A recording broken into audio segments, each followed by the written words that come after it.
tarde. O Band Cidade Entrevista deste sábado vai falar sobre o plano diretor da capital. O nosso convidado é o presidente da Câmara Municipal de Manaus, vereador Isaac Tayá. Boa tarde, presidente. Obrigado por ter aceito o nosso convite.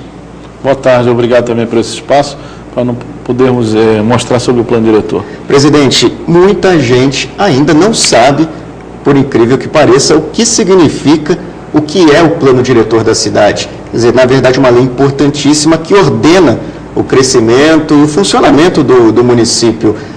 Como é que está a discussão em relação ao plano diretor da cidade na Câmara hoje? Bem, foi suspenso na terça-feira, por decisão da Justiça, por entendimento em comum, acordo com a Câmara e a Prefeitura, pelo espaço de tempo que faltava ainda para se debater. Nós levamos à comunidade alguns assuntos, tivemos 5 meses só para discussão, enquanto nós tivemos a Prefeitura 3 anos e 4 meses para elaborar o anteprojeto. E com isso o tempo ficou muito curto, e desde o início que nós entramos na presidência da Câmara, nós requisitamos a distribuição do plano diretor para a Câmara Municipal, para que a população em conjunto pudesse discutir melhor. Eu queria que o senhor falasse um pouquinho sobre o significado dessa lei, o que é. O plano diretor, nós fizemos uma cartilha, inclusive, que é essa que está na minha mão, com o interesse de mostrar para a população o que é a sequência de um plano diretor. Bem, o plano diretor não é nada mais do que a regra com o planejamento do crescimento de uma cidade. O que eu quero para 10 anos? Então eu vou construir tudo que eu imagino no meu sonho, dentro de um bairro, com uma estrutura da cidade, com os limites de saída da cidade, limite rural, para que a gente pudesse colocar tudo o que nós temos na cidade organizado. Especifica o que pode fazer, o que não pode. Por exemplo, desde as calçadas, saneamento, a orla, a decisão do resíduo sólido, o trajeto da água, o trajeto das edificações, o estacionamento, o trânsito, mobilidade. Então, isso é o planejamento da cidade como um todo. Onde fica uma escola, onde fica um hospital, onde fica uma creche, onde ficam as casas populares. Então, seria realmente a redistribuição daquilo que nós tivemos em invasão. Vamos dizer, aquilo que foi invadido nós temos que consertar. E para se consertar tem que planejar, como ocorreu em algumas cidades de exemplo, que é o caso de Curitiba, há 38 anos atrás, como ocorreu em Uberlândia, há 18 anos atrás.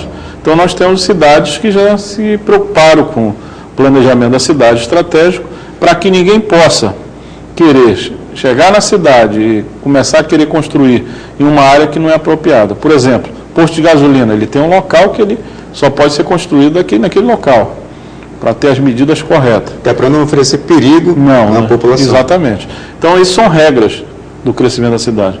Então, o plano diretor ele foi criado pelo Estatuto das Cidades, com interesse de fazer com que a cidade tenha a obrigação de fazer um plano de Estado e não de governo. Isso a cada 10 anos. A cada 10 anos ela é reformulada, porque a cada 10 anos você cresce uma cidade. Se depara com outra realidade. E o que aconteceu em 2002 não houve um acompanhamento do plano diretor para os próximos 10 anos, que seria hoje que nós estamos debatendo sobre o plano diretor. Quer dizer, o nosso está vencido aí já há 10 anos. Muitos anos.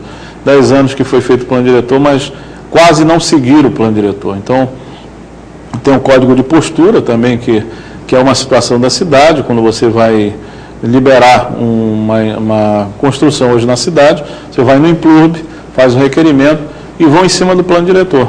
Se não está liberado pelo plano diretor, ele manda para o conselho para ver se delibera ou não.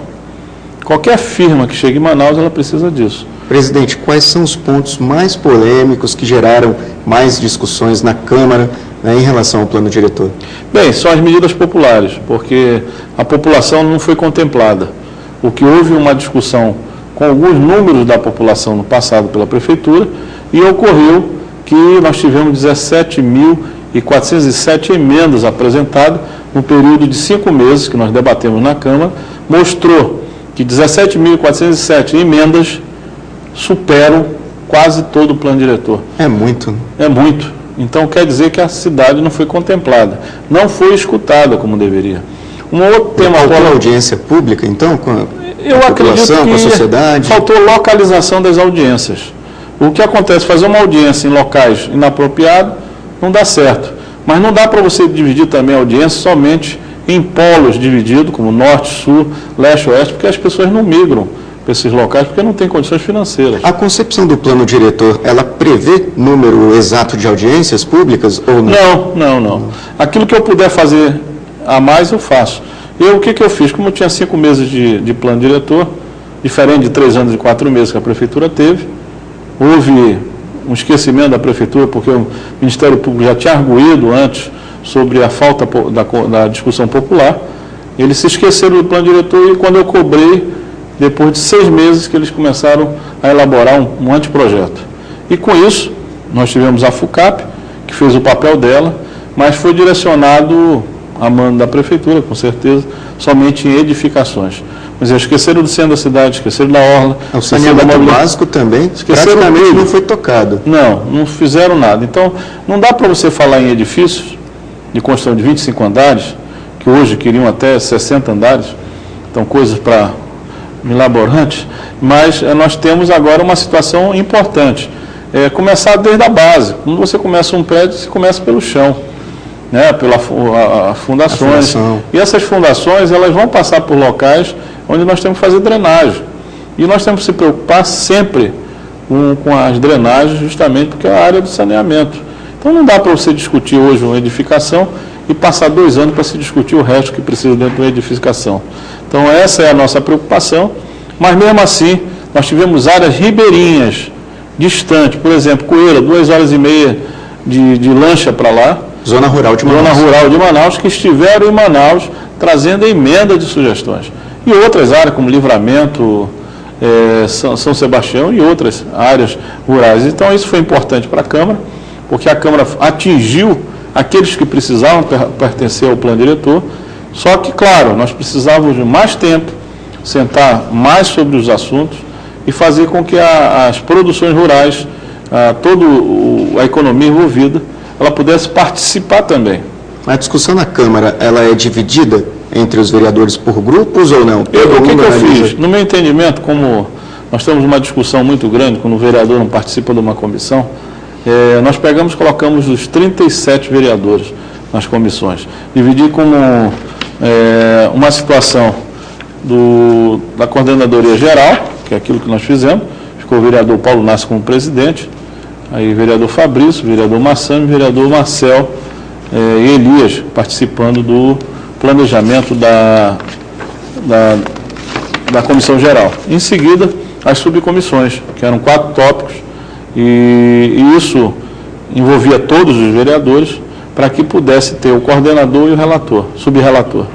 Em seguida, seria mandado para a comissão geral, que ela faria a segunda votação, se caso você perdesse uma emenda lá dentro, seria rediscutido na geral. E depois iria para o plenário, para uma votação geral e finalização no dia 3 de novembro. A gente já estava com metodologia pronta, se caso não tivesse tido esse acompanhamento do Ministério Público.